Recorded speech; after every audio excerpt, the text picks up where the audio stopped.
Құрметті оқырмандар, бүгін мен сіздерге дүние жүзіндегі өлімге себепші болып отырған аурулардың бірі бұл жүрек қан тамыры жүйесінің аурулары. Осының ішінде атап айтқанда давление жайлы сөз қозғайтын боламыз. Артериялық гипертензия деп те аталады. Енді бұл артериялық гипертензия деген, яғни қан қысымды өлшеген кезде 120-да 80-нен жоғарғы несі.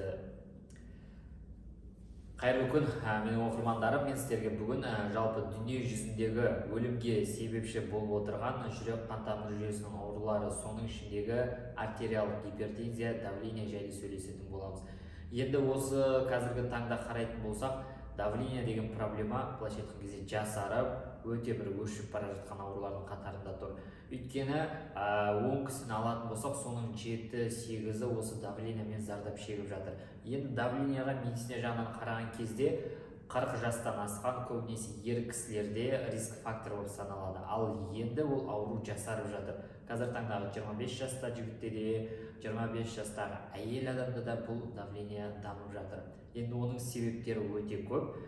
Негізгі себептеріне тоқталып кетейін. Негізгі себептері ол бағана айтқан жас ерекшелігі, жынысы әсер етеді, одан кейін тұқым қуалаушылық. Яғни бұл адам тарапынан басқарылмайтын себептері. Енді адам тарапынан, яғни басқарылатын себептеріне жатады ол тұзды тағамдарды көп қабылдау, майлы тағамдарды көп қолдану, жалпы тамақтану режимінің бұзылуы, одан кейін стресс, орталық қоршаған ортасындағы әртүрлі факторлардың, сыртқы орта факторлардың әсер етуі, басқа да бір аурулардың әсерінен болуы мүмкін, мысалы семіздік, алкогольді көп қабылдау, темекі шегу деген сияқты. Енді осындай давленияның алдын алу мақсатында немесе емдеу мақсатында мына өнімдерді қолдануға болады. Жалпы өнімдердің қызметі жайлы сіздерге тоқталайын. Енді бағана айтқан 40 жастан асқан кез келген еркек кісі, ер адам бұл өнімдерді профилактика мақсатта қолданып отырса болады.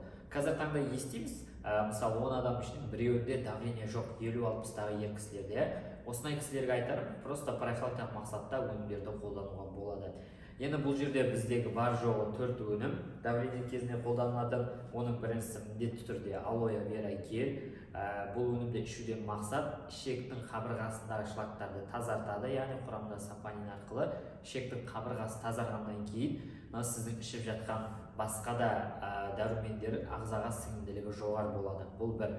Екіншіден, ішектің қабырғасы тазарғаннан кейін уже адамға жеңілдік береді. Бұл да бір давлениенің алдын алады. Себебі ішектің қабырғасында отқан шлак, тамақтың қалдықтары, ол сыртқа шықпай, қанға сіңіп бүкіл ағзаға қан арқылы таралып отырады. Бұл да бір давлениені туындататын фактор болып саналады негізі. Енді очистка жасап алғаннан кейін ішілетін өнімдер. Давление көтеріліп тұр, мысалы сізде жоғары болған жағдайда мына шайды ішуіңізге болады. Құрамында алоэ гүлі және де 45 түрлі емдік қасиетті шөптер бар. Енді ішіне 25 пакетик болады. Ыстық күйінде ішіп отырсаңыз болады давление көтерілген кезде. Бұл шайдың қызметі мочегонный, яғни зәр айдаушы қызметі бар. Енді екінші өнім біздегі артекси, балық майы мен зәйтүн майы қосып дайындалған омега-3 және де омега-9. Енді бұның қызметі қандағы холестерин деңгейін бір қалыпта ұстап отырады. Қазір таңда осы да өте бір ауқымды проблема, себебі күнделікті жеп жатқан тамақтың құрамында майонез, мысалы, құрамы дұрыс емес, осының әсерінен қан тамырының қабырғасына қандың ішінде жүрген холестерин деңгейі жоғарылай отырып, қан тамырының қабырғасына жақындаған кезде қабырғаға жайғасады екен. Одан кейін қан тамырының ішінде өзінің жаңағы элементтері бар, басқалары бар, ол отыра бастайды. Үстіне холестерин тағы да отырады, осылай қан тамырының қабырғасына жеткен кезде бітеп қояды екен. Енді қан тамырының қабырғасы бітелгеннен кейін ол жерден жеңіл өтіп жүрген қан давлениемен, яғни қысылып, өзіне ыңғайсыз жағдайда қан айнала бастайды. Уже осы жерден давление пайда болады. Енді если мынау қан тамырының қабырғасына отырған бұны атеросклерозный бляшка деп айтамыз медицина тілімен. Осы нәрсе үзіліп миға кететін болса, инсульт адамда, если жүрекке кетсе, инфаркт болады. Енді мына өнім не істейді? Ішкен кезде омега-3 пен 9, балық майы мен зәйтүн майы, именно осы отырған холестерин бляшканы ерітіп, жібітіп, былайша айтқан кезде ұнтақтап, қан айналымға түсіріп жібереді. Болды. Қан тамырының қабырғасы тазарады. Бұл бірінші қызметі. Енді Екінші өнім біздегі RG, ішіне мынандай 30 пакетик болады. Бұл бізде порошок күйінде сумен ішіп отырсаңыз болады, немесе алоэ гельмен бірге қолдануға болады. Енді қараңыздар, мынау RG-дің құрамында L-аргинин деген амин қышқылы бар. Бұл как внутренний доктор L-аргинин. Ағзаға түседі. Если сізде тамырда спазм болса, қан тамырды кеңейтіріп береді. Яғни осы арқылы давлениені шешуге болады. Енді бағана профилактикалық мақсатта қолданатын кісілері менде спазм жоқ деп айтуы мүмкін. Мысалда, осындай кісілерге тоже қан тамыр қалыпты жағдайда тұр, ешқандай спазм жоқ па, ол тамырды кеңейтпейді.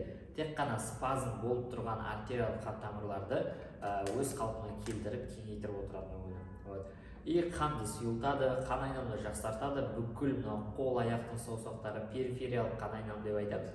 Осыларды қан айналымын жақсартып отыратын екі өнім біргелікті.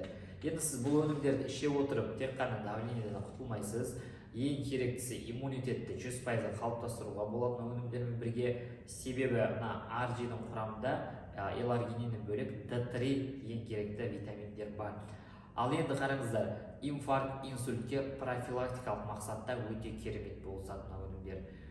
Біздің Forever'дің өнімдері негізі тек қана бір ауруды емдеуде емес, бір ішкен кезде өзіңіздегі бірнеше ауруды емдеп, бірнеше аурудың алдын алуға болады. Егер де сұрақтарыңыз болып жатса, давление жайлы, басқа да осы жүрек қан тамыр жүйесінің аурулары, немесе жалпы адамда болатын аурулар жайлы сұрақтар туындаса, немесе өнімдер жайлы консультация қажет болатын болса, төмендегі нөмірге хабарлассаңыздар болады, немесе WhatsApp-қа жазыңыздар, немесе комментарийға сұрағыңызды қалдырыңыз, біз сізге міндетті түрде жауап беретін боламыз. Рахмет, ауырмаңыздар, деніңіз сау болсын.